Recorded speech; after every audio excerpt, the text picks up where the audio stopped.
Alberta on track for Nepal. Literally. If you look at the markers of what led to the revolution in Nepal, Alberta's probably the one province in Canada closest to achieving that. Youth unemployment under 25 years old, almost 15%. Nepal went ape batshit crazy at 20% youth unemployment. They had enough. And men in Alberta, you saw actually no gains. You saw downward spiral. Anybody under the age of 25, over 25, under 55, you had negative gains in Alberta. You didn't gain at all. You went down the toilet. Agriculture, we had one of the best harvest seasons Alberta's seen in a very, very long time. I know, I'm out in a rural community. Family's been in farming my entire life. Many generations. It was a beautiful harvest. I toured that over the last few weeks. Yeah, they were busy hiring all through nearly the end of August through September. Huge gains, no doubt about it. Alberta had a beautiful harvest season.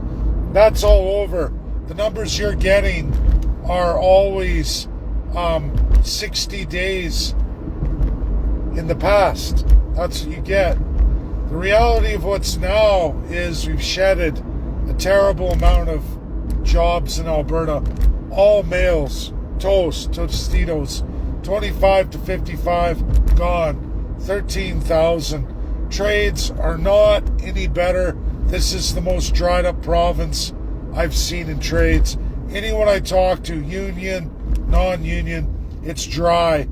You can see throughout all the cities as I drive through, massive roadworks, massive budgeting all summer long. $4.5 billion out of Alberta's massive budget, massive blowing of money. Education got $8.8 billion taxpayer money, and debt loading, $4.5 billion debt accumulated by Alberta. Even in a surplus, you still needed to borrow $4.5 billion. 80% of these jobs, where did they go? Healthcare, education, massive ramping up, hiring tons of new public sector workforce with literally zero in gains from primary sector industry. Oh sure, we got 8,000 new manufacturing jobs, $15 to $25 an hour for those who don't speak English. Largely all immigrants new to Canada, absolutely new to Alberta. Where did that money come from? Again, budget. All government subsidized, all government handout. It's atrocious.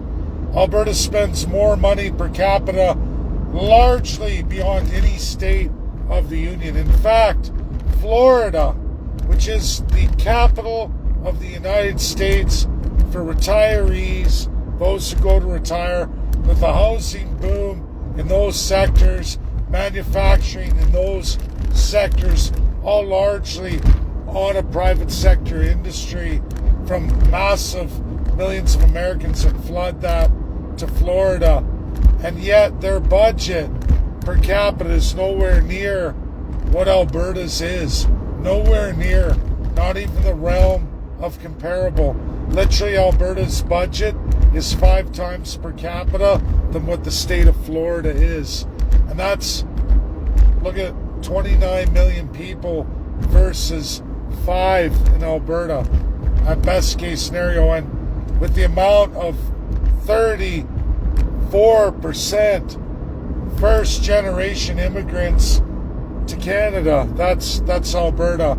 That's the braggart Daniel Smith of employment numbers. Largely have already dried up. Those numbers are 60 days old. 60 days old. We don't have any real-time reporting. It's always many months and our tragedy is even higher than ever. The reality is with youth unemployment, we're literally 5% off of Nepal in Alberta. And nobody wants to talk about that. Shut up, we don't want to hear it. Just live with your parents till you're 50. That's the solution in the minds of Alberta politicians. Well, it's all drying up. It's drying up quickly. And people don't see it.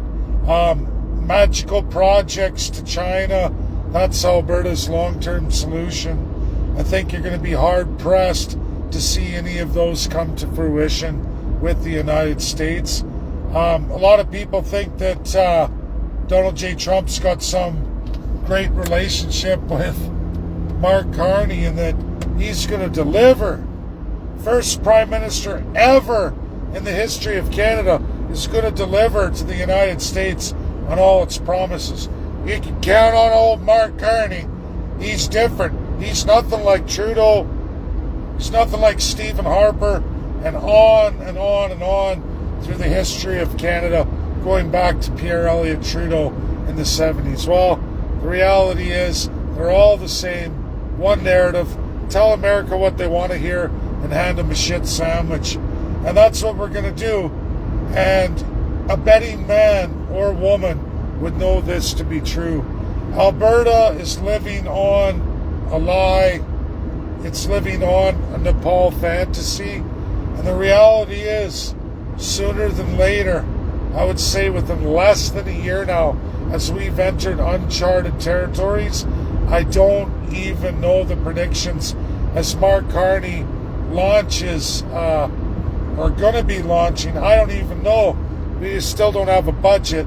We have a proposed possible budget that has to take into account many new promises from Mark Carney to Donald J. Trump that he will have to deliver on. But we'll see. We'll see what international monetary policies rank Canada in those scenarios and all the provinces. I don't see them breaking reality or breaking the truth of what happens to every country in the world that goes the way of countries like Canada. I don't see Trump relaxing any tariffs. I only see them increasing, as you've all seen over and over and over again. Carney says he's going to make all these promises.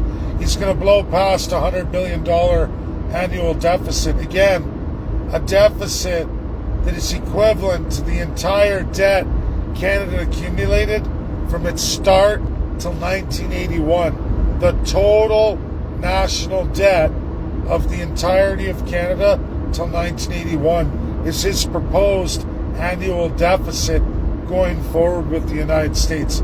So far, and it's early yet, because with all these tariffs, that number just keeps escalating and escalating to the point that, what do you think International Monetary Fund and World Bank are going to equate Canada as?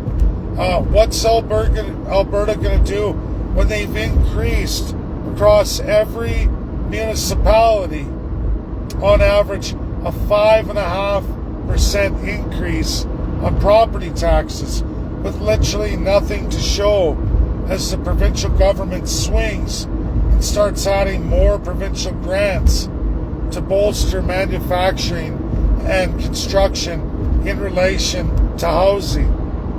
All rental units too. It's a joke. It's disgusting. It's so pathetic what Albertans and Canadians will believe.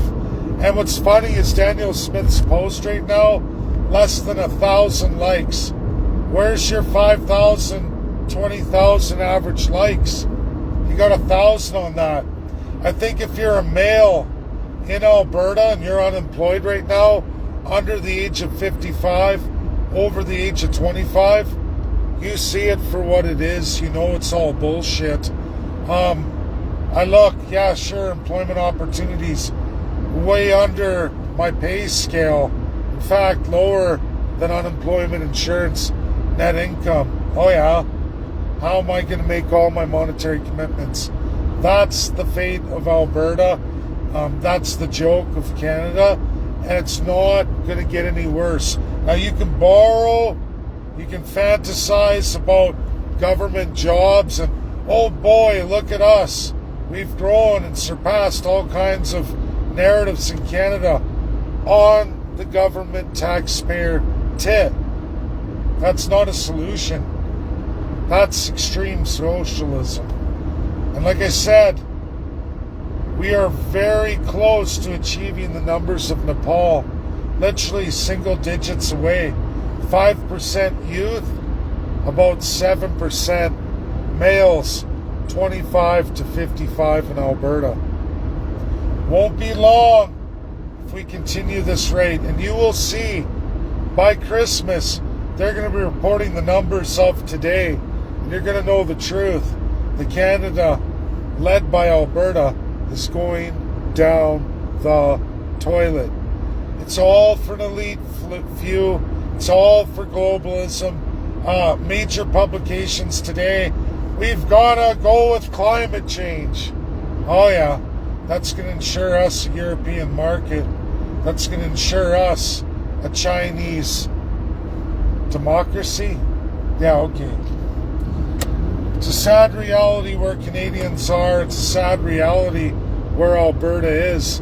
7.8% unemployment. It's actually probably 8.5% as I give this video, and it's probably going to rapidly go up by Christmas to over 9%. That's where we're heading, led by men.